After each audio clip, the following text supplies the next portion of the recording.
I believe I stated in a previous video that the reason I found for the DSLite DSi, excuse me, not being released here in the States right away was due to very high sales here in the States versus Japan, where sales have been dropping like an anvil.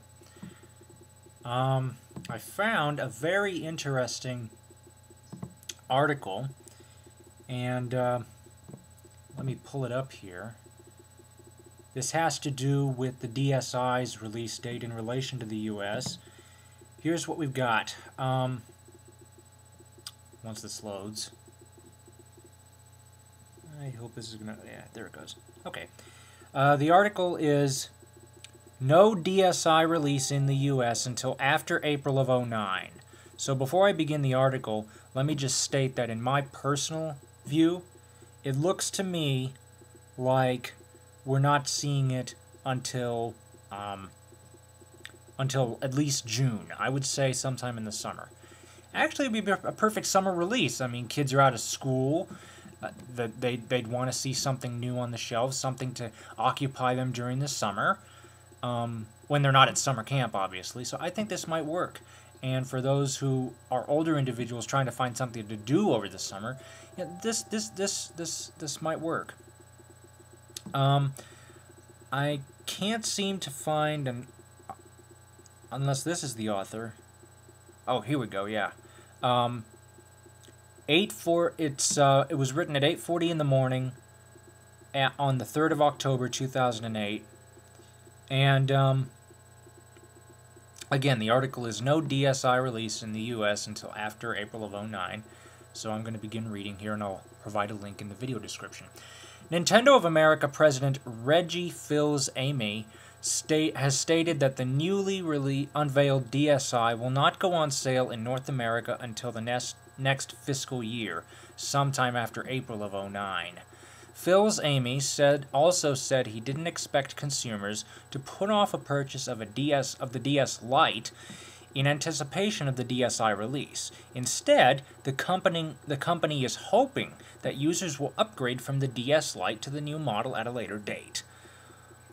Quote, although all through the Americas we continue to have great momentum on the DSLite, and so for us we have a huge opportunity. Much more consumers who want the original DSLite, and so it will be for us a fantastic opportunity in our next fiscal, said Fils-Aimé, speaking to G4 TV.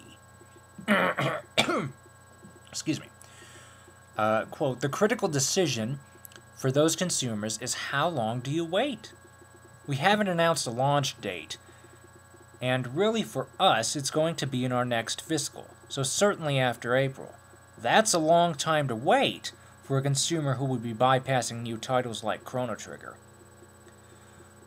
Quote, we think most consumers are going to opt to jump into the DSLite now, enjoy all of the great games, and then at some future point upgrade to the DSi. The system is to launch in Japan this November. Critical timing for the market, said Fils-Aimé, as the DSLite hardware sales have slowed in Japan. It is, quote, it's critically important that in our Japanese home market that we announce and launch the new DSi. That's because they are reached such a huge level of penetration that this is a great way to keep driving momentum in the market. No solid release date for the DSi in Europe has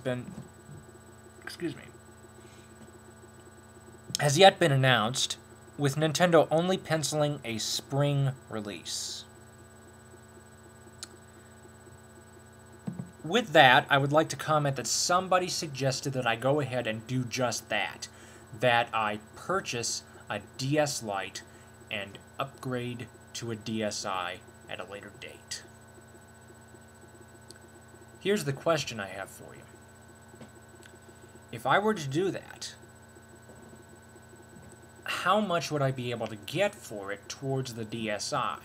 Because if I get the DSLite, what I might do is sell it off along with my Game Boys, with the exception of the Game Boy SP. That is staying with me at all times because it's the only Game Boy with a backlight, and it is the only device besides my Game Boy Advance, which obviously the original Game Boy Advance, that would be leaving me, along with the rest of the Game Boys and the DSLite, so the Game Boy SP would be the only thing left to play Game Boy games with, which I have quite a substantial collection of. So yeah, obviously the DSLite's a lot newer than the Game Boy series. So yeah, if I were to go ahead and do that, in total, all the Game Boys minus the Game Boy SP, and if you're questioning about that, if you're wondering about that, go ahead and watch the video on question about reselling the video game systems. So watch that, and then come back to this. Basically, if I were to sell all my Game Boys minus the SP Advanced Game Boy, as well as my DS, the DS would go with my Game Boys. The only thing to stay would be the DSi and the Game Boy SP. How much do you think I could get for those? Basically, what I'm asking is, should I wait, or would it be a worthwhile investment to go ahead and do what Nintendo is hoping? Because I'm really not sure at this point. I've been out of video games for so long. I've even forgotten the whole business as to how much they're worth off and on. So yeah, I'd like your input, and I would appreciate it very, very much.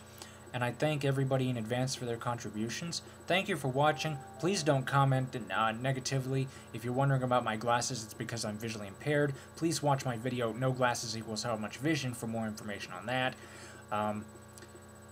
Thank you for watching, and have a nice evening.